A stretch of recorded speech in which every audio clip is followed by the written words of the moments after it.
Welcome to Authors Alcove for Fantasy Writers. This is episode 8 of the Story Savvy self-editing series where Rebecca, a developmental editor, she's with Heartbound Editing and has helped dozens of authors refine their books.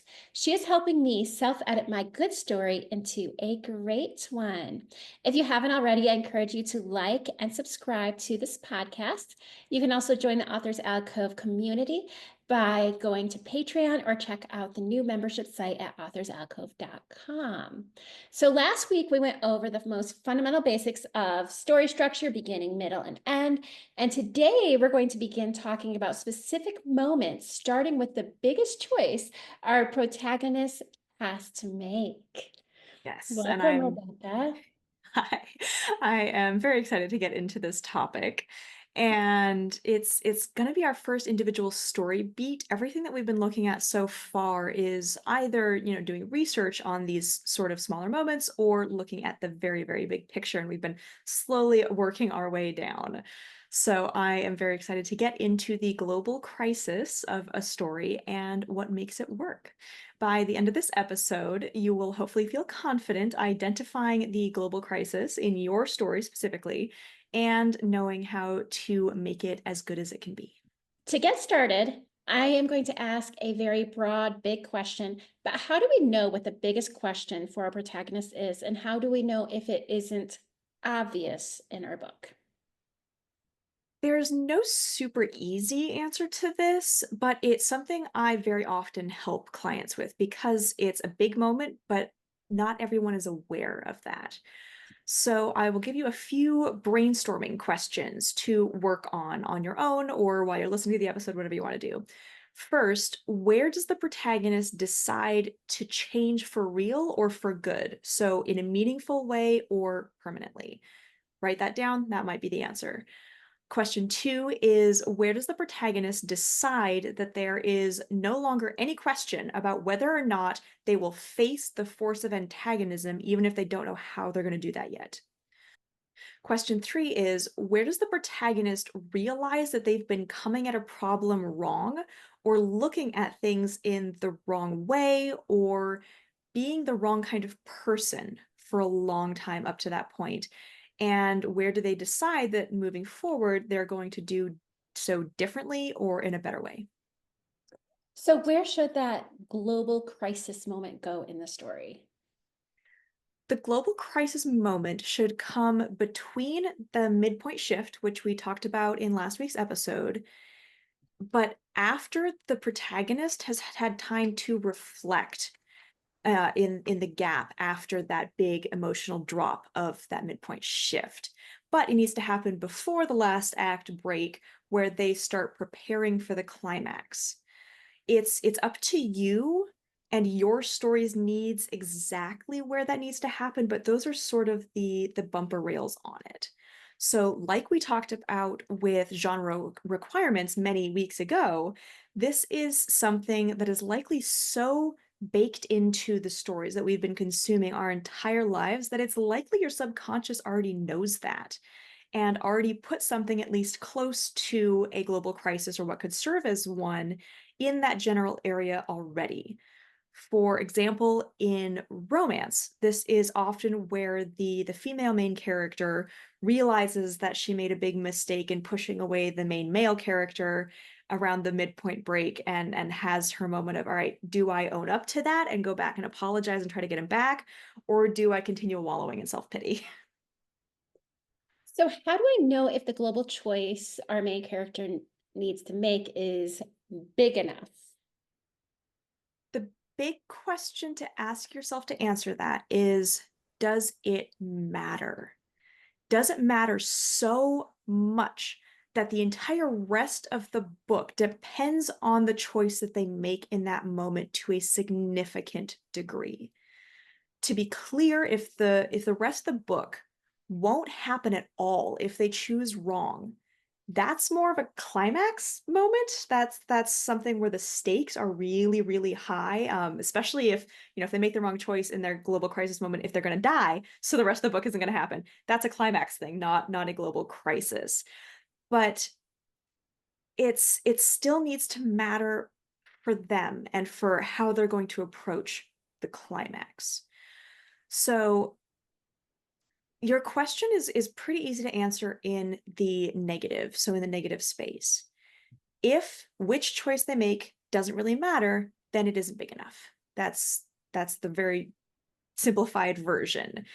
This is all relative to scale as well. So the chapter one choice, because there should be some sort of choice in every chapter, is going to be small and it doesn't have to be impactful, but it still needs to matter.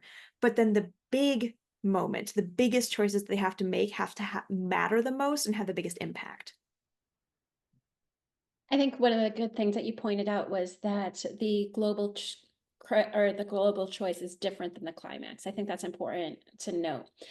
What if my protagonist isn't in a position to make that choice, or I don't want them to make that choice, that big of a choice? Yes, it can sometimes feel a little bit scary to force the protagonist that may or may not resemble you, but you're definitely invested in to have to face that sort of crisis. But that's somewhere where you really need to look at what you want to do with the story and if it's working in that regard. If your protagonist isn't in a position to make the big decision in their story, then is it really their story? If you want to spare them that choice, then is telling this story really worth the time and effort and emotional energy and the theme or message that hopefully you want to give the world? The reason that you want the protagonist to be the one making the choice in the global crisis is that if they don't, they aren't really the protagonist of that story. Whoever makes that choice is the protagonist. And if you spend a whole book trying to convince a reader that someone other than the decision maker is the protagonist, they're never going to fully believe you. They're never going to fully buy into the fact that this person's supposed to be the protagonist. So it's also worth mentioning here that you hopefully want your story to mean something, like I mentioned with theme and message, and for your readers to be super invested in your protagonist. Forcing the protagonist to make this global choice, as uncomfortable as it might be, and uncomfortable is good in this moment, is the most vital way that you can deliver your message and get the readers invested in the protagonist. It kind of reminds me of when I was listening to a different podcast, and the person was talking about how she does workshops. And one of the workshops she was doing was asking about like the protagonist's main choice. And as the person was she was talking, she realized that her protagonist was a different person than she had thought it was. Yep. And that person actually sent her the book and said thank you so much because she feels her book was so much better once she realized who the real protagonist actually was. So And that that's a totally valid approach, and I try not to recommend that to my clients unless they're, like, really receptive to it, because that's a huge, blow if you really wanted to write a story about character A, but it turns out character B is actually the protagonist. But absolute props to that author for recognizing that and running with it, because that does make such a big difference to a story. And I know, like, me and you have actually had a conversation about mine where I was talking about future books, how I wanted to have a change in a character. But you also pointed out how you still need to have your main protagonist be front and center. Yep. I don't know if that's how you've worded it, but Yeah, very much like that. I remember that conversation, and basically the point that I was trying to make was you can't have a story centered around a secondary character. That's just not how stories work. If you want it to be centered around that character, they need to be the protagonist, or you need to take that change arc that you had planned for the secondary character and instead give it to who you want the protagonist to be. thank you very much. So, how does my character's choice affect the heart of the story or themes, bringing it back to what we've already learned in previous episodes? Yes. Uh, Great question. So we talked about theme and message a few episodes ago in depth, and the global crisis absolutely ties in. In fact, it is one of the three most important moments to deliver that message along with the climax and resolution later on. So your global crisis must be at the very heart of your message. And I've found that the easiest way to articulate that and how you want to do that and how it ties in is through a double factor problem question. And this is an idea that comes from StoryGrid, which I love. So the format of a double factor question is it better to blank or blank? Very simple question. Is it better to or so the only thing that you really need to know about this vital question other than that at this stage is that both sides must be balanced. So for example, is it better to be alive or dead? Doesn't work because there is an obvious better choice. No one is going to play devil's advocate and argue for the other side, at least not for the most part. However, questions, double factor problems like, is it better to live in shame or die in glory? Totally works as a double factor problem because different people are going to have strongly held beliefs arguing on either side of that. So, for a romance novel, if your message is your spouse is more important than your career, this question or sorry, this theme might be stated as a question as, is it better to have love or money? The point is to come up with a question that has enough nuance to it and enough arguments on either side that it's worth exploring. So for high fantasy, if your theme is perseverance always triumphs over evil, that's a great theme. That's fine, but that doesn't actually have a crisis in it. So rephrasing that, and this is just a brainstorming exercise, rephrasing that as something like, is it better to fight a hopeless fight or live peacefully in subjugation? That's a double factor problem. And that gives you that question that your protagonist is going to have to ask themselves in the global crisis. They have to choose between the two sides of the double factor problem. That's what the global crisis is. So, no matter what your theme or message is, the global crisis must be the tangible, acted out question version of your theme to truly work. Does that make sense? Yes, it does. Okay. So, how do we decide which choice our protagonist should make around that huge question if we aren't sure? Especially if we're supposed to set up a question that has no obvious answer. Right. If you aren't sure, and the book is already written, which I'm going to assume it is since this is a self-editing series, then either the answer is obvious or the choice doesn't matter. And you need to assess in your own work which is the case if you're genuinely struggling with this question. So, the global crisis has to be a bottleneck where only one of two choices can be made by your protagonist in that moment. So once one of those choices has been made, the other one can no longer be on the table ever again. That's part of making it matter. The choice the protagonist must make also has to have huge consequences, either immediately or in the climax, which determines how the story ends, either in a win or loss. And for most genres, it has to be a win. Again, if you're writing cautionary, different story. Basically, if you would have to rewrite the book past that crisis moment, if they made a different choice and you don't want to, then the choice you want your protagonist to make in that moment is obvious and you don't need to worry about this further. However, if you wouldn't have to rewrite much of your book at all, if they chose differently, then you need to prune the choices available to them down much, much, much further, as slim as you can, and up the stakes of your choice, at which point, which way they choose should be very clear. Now, I'm going to take this moment to mention a huge caveat to absolutely everything in this episode. Not one word of these considerations of this global crisis should ever be told to the reader, not as a thought and not as narrative, and incredibly rarely as dialogue. If you have to really show it, do it through dialogue. But these choices are for you to name as the writer, to know what's motivating your protagonist and making sure that they act in that regard. It's for you to make sure that your story is working, not so that you can add in, a paragraph where they're having this big internal struggle. That's not the point of this.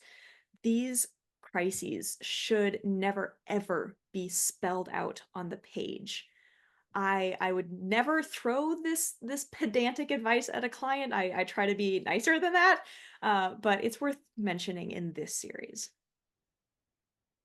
So, how do we know if we have done a good job, especially if we're not supposed to say we shouldn't tell the reader it outright? Action is the short answer there. So to set this up and show it, you need to create a situation in which, of course, the protagonist has to choose between two possible actions or reactions. And you simply show them making one of those actions, or taking one of those actions, or making one of those choices to show which way they chose. So this applies to the classic trolley problem where you just show the train track and it's got two different ways to go and there's people tied to the right, the tracks at different places. You don't have to show the protagonist thinking, "Oh my gosh, I don't know which way to go. Which person am I going to run over?" The question has been shown and set up, and all you have to do to show the character making their global crisis choice is which track they choose, which way they, I don't know how trains work, which way they turn the train. You don't have to show the internal struggle because the reader is going to see that choice before them and they're going to understand that this is a person, this is someone who functions like a person. They're going to make a choice and then the action shows the outcome. So that's a big, grand example of what that might look like. But this also applies to much smaller scale stuff.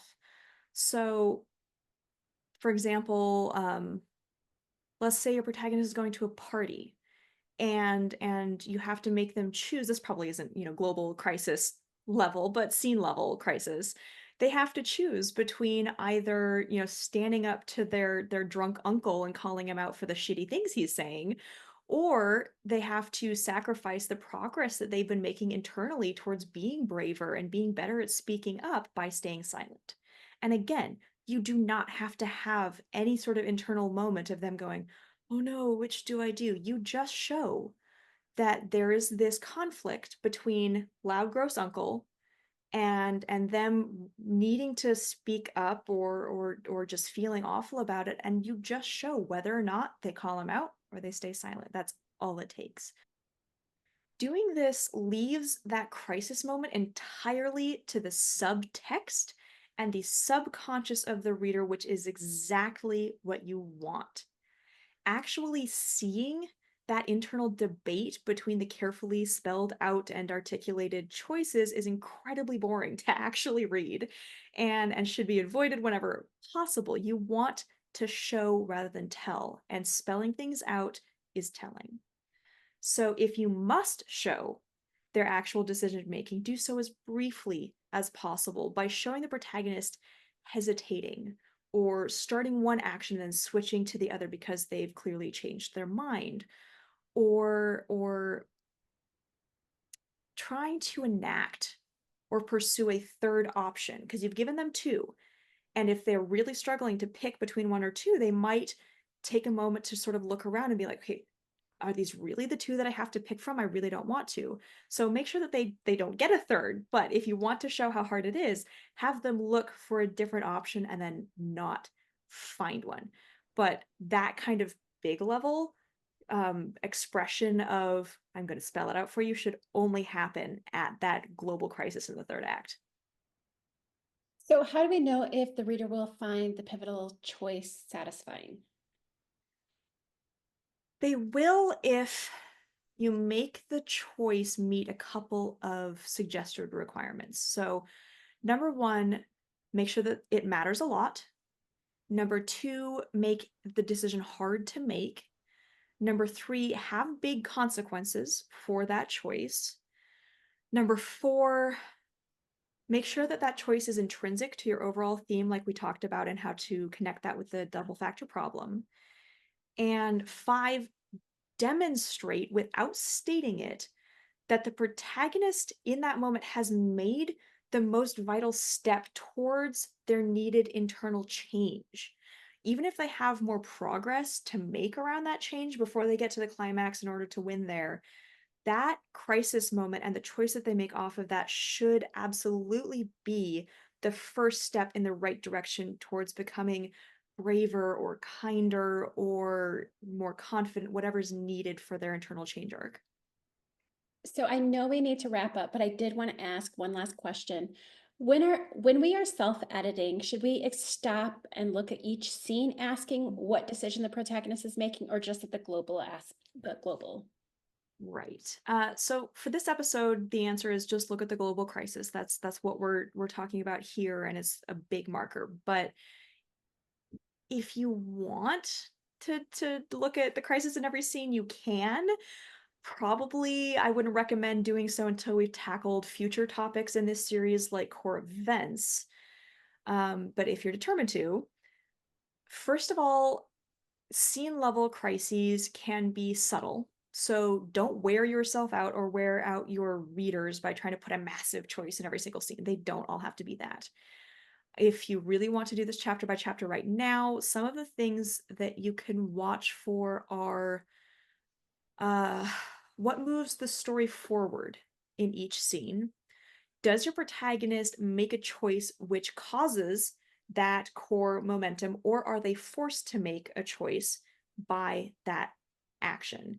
And if not, make an attempt at fixing that. Any attempt you want to. It's low stakes at this point. Try to see how you can either have that forward momentum action come from a choice that the protagonist made, or force your protagonist to react in a significant way to that action.